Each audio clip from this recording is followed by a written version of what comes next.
So I've had the new holiday update for a few days now, and I really enjoyed the new light show feature that was introduced as part of this new update, especially for the newer Model 3 and the performance version of the Model Y, which has the LED matrix headlights that are able to project the word Tesla as part of the light show. So I thought that was pretty cool.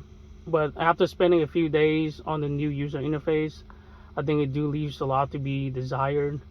And to me, my own opinion, I think is more of a one step forward and two steps back.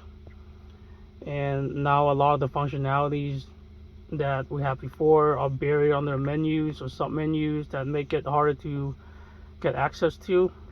For example, if you look at the top portion of the screen right here, they used to have the Bluetooth, the dash cam, Sentry mode, and also the LTE signal bar, which is now taken away and is buried under the control menu here. And the driver profile, which I thought was really convenient, between my wife and I. We drive the car, and if we don't have the profile linked to our phones, or for some reason it doesn't work, we can easily tap the driver profile and switch to whoever's driving the car. So that was pretty convenient before. And to me, the icons that were on top of the screen really was not too intrusive, or to me, I didn't think they were obstructing the view of anything. So I don't know why they chose to oversimplify it and kind of taking those away from us. And also you can see here, this is the new control menu where they put a lot of the functionalities that we had before. So all the icons here, for me, I installed the home link on here. That's why I see this little icon here. It all used to be on top, so I thought that was really convenient.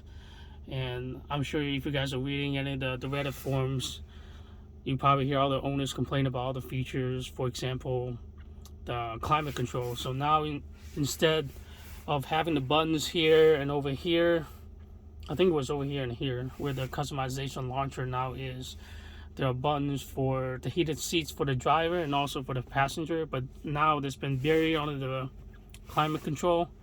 So you can't even turn on the heated seats without turning on the climate control. So to me, that's kind of odd. And the fact that the auto heated seats is linked to the auto climate control, which I rarely use. I always kind of put my heated seats and my climate control on manual mode. So I didn't find that particularly useful to have the auto heated seats on. And without even having the icons here to indicate, like, I don't even know if the heated seats are on, or if they are on, what level are they on, like level 1, 2, or 3. So it's pretty annoying how those information are now not easily accessible compared to before. And if you look at the app launcher here, so this is all the apps as of now that you can customize. You can just hold and drag it down here for the apps that you use the most, or the features that you use the most. And I think they could easily consolidate the audio portion of. So for example, you can see here there's all these different sources of audio that you can pick from, the Tidal, tuning, radio, Bluetooth, Spotify, etc. But if you look at here, I mean, this is a drop down box. You can just click on the drop down box, and all these different resources, so all these different sources of audio are listed here. So to me, it's kind of a waste of space why they have all these different icons here they can customize, where you can just tap on the drop down box.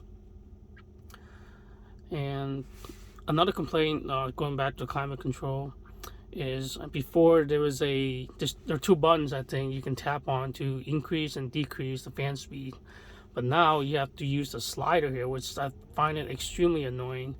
Especially if you're driving and you want to change the fan speed, you can no longer tap on the button on each side, but instead you have to use the slider to precisely adjust the fan speed that you want. So I think that is pretty annoying as well.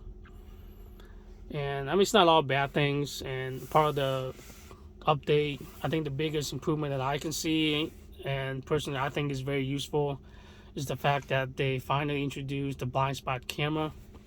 As you can see, if I click on my blinkers, you can see the image that pop up.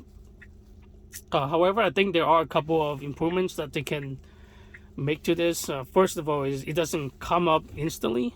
As you can see, it takes like maybe half a second to load. And it might not sound like a lot, but if you're driving on a freeway, you want to make a quick lane change. I mean, half a second is a long time, almost like eternity. So I want to be able to maybe have a lot quicker access to it when I click on my blinkers. And I'm not sure if that is more of a restriction on the hardware side. Maybe with the new MCU 3 processor, they're able to make this a lot quicker in terms of response time, but hopefully it's something that they can address via software update.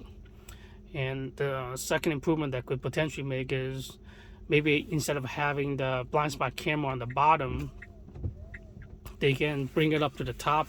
So when I look over, I don't have to look over and down. I can just look over and the image will be right on top of here, which is easily accessible. And another complaint I have is I don't have the car in drive right now, but when I do, the speedometer has been, let me see if I can make it work right now. I go to drive.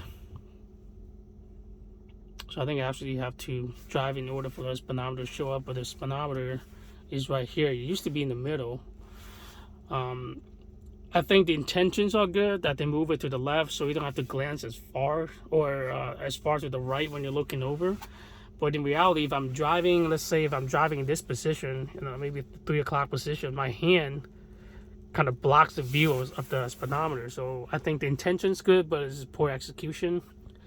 And to be honest, I didn't see an issue with it when they had it before the middle. I mean, it's not like I have to look that far to the right to be able to see the speedometer. So I think maybe they can adjust that via future OTA as well.